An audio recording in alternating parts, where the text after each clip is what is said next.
इस वीडियो में हम कार्टिलेज की अप्लाइड एनाटॉमी को समझेंगे। अप्लाइड एनाटॉमी का मतलब है कि कार्टिलेज में क्या-क्या दिक्कत होती है और वो दिक्कत, वो परेशानी, वो डिजीज़ किस कारण होती है, इस कॉन्सेप्ट को समझेंगे। देखिए, अब तक हमने ये समझा है कि अगर कार्टिलेज हेल्दी है, यानी कि मूवमेंट स्मूथ होगी, और अगर कार्टिलेज डैमेज्ड है, इसका मतलब जो मूवमेंट है वो पेनफुल और उसमें स्टिफनेस होगी। अब देखिए, ये सारी चीज़ें होती क्यों हैं, किस कारण होती है, इसको समझेंगे अप्लाइड एनाटॉमी में। देखिए, सबसे पहले रूट कॉज़ को समझते हैं। देखिए, कार्टिलेज प्रॉब्लम्स इसलिए ज़्यादा कॉमन है क्योंकि कार्टिलेज में ब्लड सप्लाई नहीं होती, नर्व सप्लाई भी नहीं होती, और इस वजह से इसमें प्रॉपर रिपेयर मैकेनिज्म भी नहीं है। इसलिए कार्टिलेज प्रॉब्लम्स ज़्यादा प्रोमिनेंट होती है। अब इसलिए जो इंजरी है वो अर्ली स्टेज में पेन नहीं देती क्योंकि इसमें ब्लड और नर्व सप्लाई नहीं होती, और जो डैमेज है वो साइलेंटली बढ़ता रहता है, और सिम्टम्स तब आते हैं जब इसमें बोन इन्वॉल्व होने लगती है। इसलिए कार्टिलेज डिसऑर्डर बाद में लेट डायग्नोस होते हैं। देखिए, ऑस्टियोआर्थराइटिस सबसे कॉमन जॉइंट प्रॉब्लम है। अब इस ऑस्टियोआर्थराइटिस को स्टेप बाय स्टेप समझते हैं।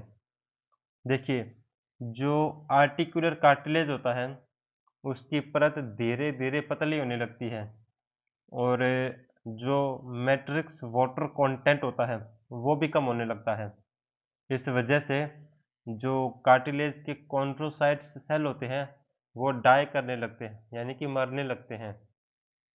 अब इस वजह से सरफेस है वो रफ हो जाती है, और जो कार्टिलेज की लेयर होती है वो फट जाती है, और इस वजह से बोन सरफेस एक्सपोज हो जाती है, और अब bone to bone friction start होने लगता है। अब देखिए, जो जॉइंट में पेन होता है वो कार्टिलेज की वजह से नहीं होता, बल्कि बोन की वजह से होता है, क्योंकि कार्टिलेज में नर्व सप्लाई तो होती ही नहीं है। अब देखिए, जो अर्ली ओस्टियोआर्थराइटिस होता है उसमें स्टिफनेस होती है और माइल्ड डिस्कम्फर्ट भी होता है, और जब यह ओस्टियोआर्थराइटिस और ज़्यादा बढ़ जाता है तो एडवांस्ड ओस्टियोआर्थराइटिस में सीवियर पेन और डिफॉर्मिटी, यानी कि जॉइंट की स्ट्रक्चर बिगड़ने लगती है।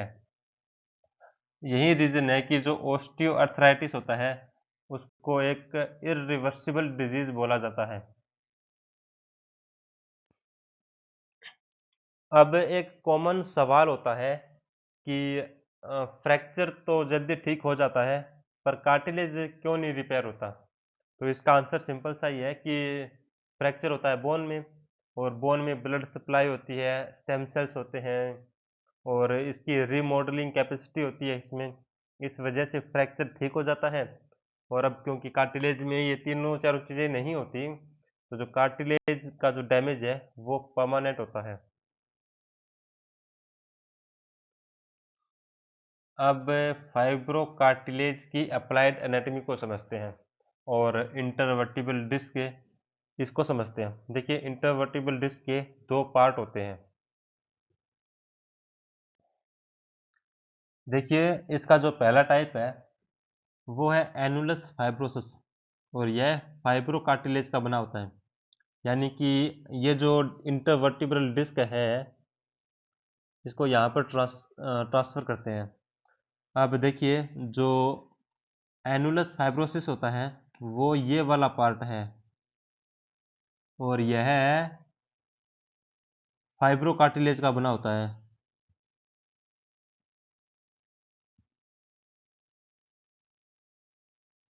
और इसके अंदर होता है न्यूक्लियस पल्पोसस, ये वाला पार्ट, और यह जिलेटिनस का बना होता है। अब देखिए प्रॉब्लम कैसे स्टार्ट होती है और कहाँ से स्टार्ट होती है।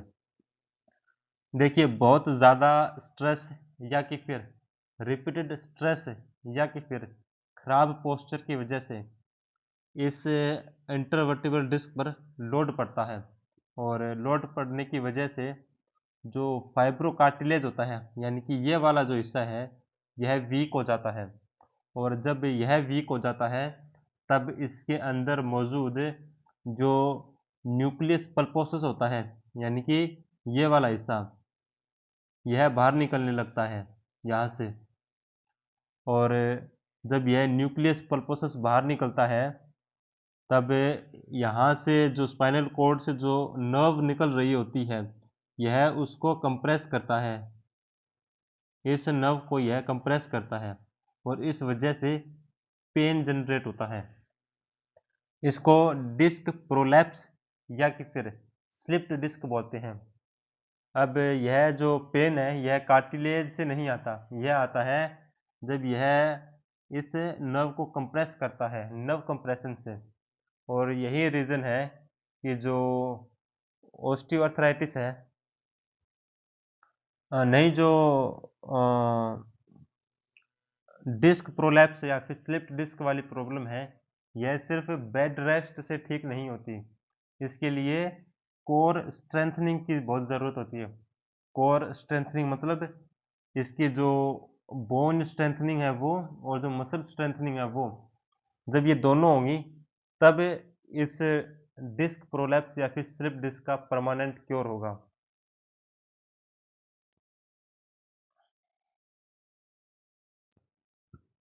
नेक्स्ट कंडीशन है मेनिस्कस इंजरी, यानी कि आपके नी के जो फाइब्रोकार्टिलेज होता है उसमें इंजरी। देखिए जो मेनिस्कस होता है ये घुटने का शॉक एब्जॉर्बर होता है। मेनिकस टीयर ज़्यादा डेंजरस होता है क्योंकि यह फाइब्रोकार्टिलेज का बना होता है, और क्योंकि इसके अंदर पेरिकोन्ड्रियम नहीं होती तो यहाँ पर हीलिंग बहुत ज़्यादा स्लो होती है। मेनिस्कस को समझिए। देखिए आपकी जो घुटने की फीमर होती है ये, और जो टिबिया फिबुला होती है ये, इन दोनों के बीच में एक कार्टिलेज की लेयर होती है जिसको मेनिस्कस बोलते हैं। और ये जो मेनिस्कस है, अगर इसकी आउटर लेयर में अगर कोई डैमेज होता है तब तो इसमें कुछ ना कुछ पॉसिबिलिटीज होती है रिपेयर होने की थोड़ी बहुत। लेकिन अगर इसके मिडल में कहीं भी कुछ भी वियर एंड टीयर होता है, अगर ये डैमेज होती है तो लगभग नहीं के बराबर हीलिंग होती है। नेक्स्ट जो कंडीशन है वो है ग्रोथ प्लेट इंजरी, यानी कि जो एपिफिजियल प्लेट होती है उसमें अगर इंजरी होती है तब।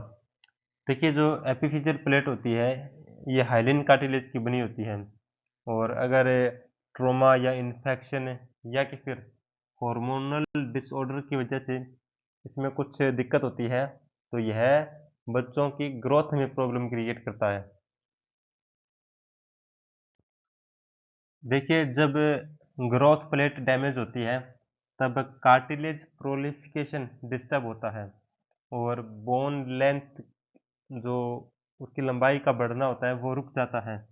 और इस वजह से आपके जो लिम्स है यानी कि जो हाथ पैर है वो या तो छोटे रह जाएंगे या कि फिर टेढ़े मेढ़े हो जाएंगे। नेक्स्ट कंडीशन आती है रिकेट्स, या जिसको ओस्टियोमलेशिया भी बोलते हैं। देखिए रिकेट्स में प्रॉब्लम बोन्स में नहीं होती, यहाँ कार्टिलेज में प्रॉब्लम होती है। देखिए विटामिन डी की डेफिशिएंसी से जो कार्टिलेज होता है वो मिनरलाइज नहीं हो पाता, यानी कि उसको ठीक से मिनरल्स नहीं मिल पाते। इस वजह से बोन्स में जो ग्रोथ प्लेट होती है वो चौड़ी होने लगती है, और इस वजह से बोन्स सॉफ्ट और डीफॉर्म्ड हो जाती है। डीफॉर्म्ड यानी कि उनकी फॉर्म है वो चेंज होने लगती है।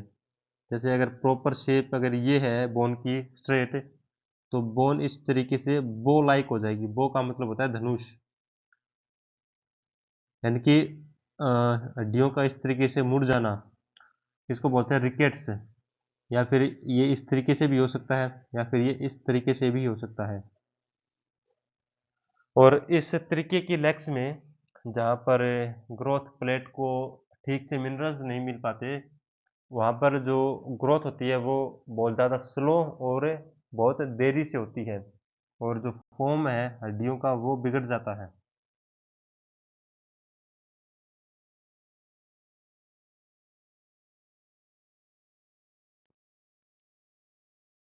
अब देखिए, जो कार्टिलेज होता है वह ब्लड से नरिश नहीं होता, बल्कि कार्टिलेज मूवमेंट से नरिश होता है।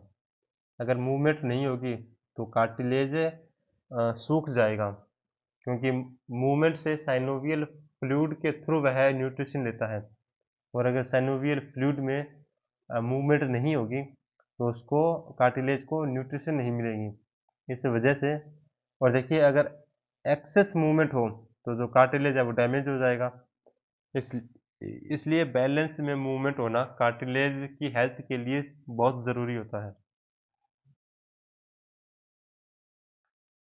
अब देखिए, जो मॉडरेट एक्सरसाइज होती है वो आपके साइनोवियल सर्कुलेशन को इम्प्रूव करती है, और कार्टिलेज के न्यूट्रिशन को मेंटेन करती है, और ओस्टियोआर्थराइटिस के सिम्टम्स को डिले करती है।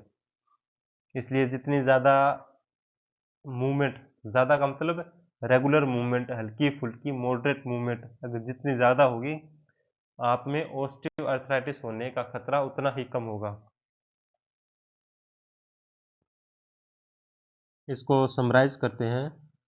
देखिए, कार्टिलेज एवेस्कुलर होता है, और इसको जो न्यूट्रिशन है वो डिफ्यूजन से मिलता है। हीलिंग इसकी पुअर होती है। डैमेज साइलेंट होता है, और जो डिजीज होता है वो लेट प्रेजेंट होता है, क्योंकि पेन नहीं होता। और बोन पेन है वो लेट स्टेज में आता है।